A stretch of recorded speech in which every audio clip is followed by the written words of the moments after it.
Lanonana telo sosina ho fanohanana ny mponina no natrehana sy nokarakarain'ny faritra Analamanga no tarihan'ny lehiben'ny faritra mpisolo-toerana Rary Nirina Clémence atao amin'ny distrika Ambohidratrimo. Ny faritra Analamanga izay nametraka ho laharam-pahamehana ny fijerena manokana ireo distrika rehetra mandrafitra ny faritra Analamanga. Ho an'ny distrika Ambohidratrimo manokana dia samy nahazo ny anjaran'ny fanohanana avokoa na ankizy na lehibe. Isan'izany ny fanohanana ny ekipan'ny Jesaia izay manatanteraka tournoi national Jesaia andiany fahasivy amby roapolo. Eo ihany koa ny fizarana fitaovana toy ny gilet sy kiroruka miisa 50 avy sy torche roapolo ho an'ireo voameran'ny fandriampahalemana avy amin'ireo fokontany miisa 10 lavitra. Dia ireo any avaratra sy atsimo renirano'ny Kopa farany ny fizarana fitaovam-pianarana feno ho an'ireo mpianatra mendrika indrindra izay mitotaly 70 avy ao amin'ny EPP Andranoro, CEG Ambohipo Ateroka, ny EPP CEG Ambohidratrimo.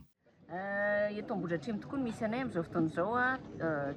distrika izay ahitana lanonana telo sosina ho an'ny androany karakarain'ny faritra Analamanga.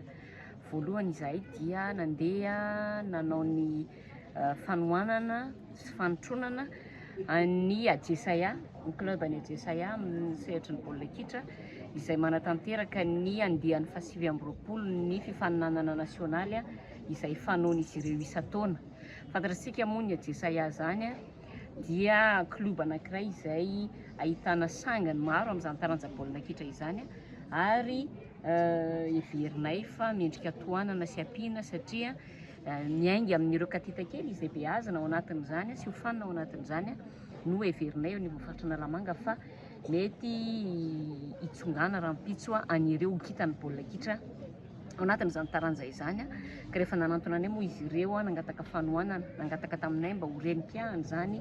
andiany fahasivy amby roapolo ny tournoi national izany dia nanaiky ny faritra Analamanga ka dia natomboka androany ilay tournoi dia tonga ety amin'ny commune Ambohidratrimo zany ny tenanay nanao an'izay fanotronana sy fanohanana izay.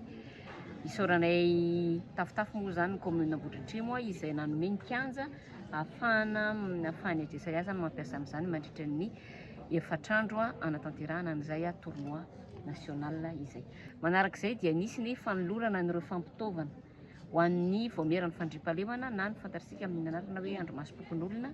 satria nisy moa zany tao ao ny resaka tsy fandriampahalemana fantatsika ny resaka alatr'olona sy ny fandriampahalemana maro samihafa izay nitranga tsy teto Antananarivo ihany tsy tao Antananarivo ihany fa manerana ny faritra maro ihany koa dia nanapa-kevitra zany ny faritra Analamanga izay sady mpikambana ao anatin'ny eo amin'ny teo ny hanao ny fanohanana ny tolotanana ny tantsoroka ho an'ireo andro masom-pokon'olona amina fokontany maromaro atao anatin'ny faritra Analamanga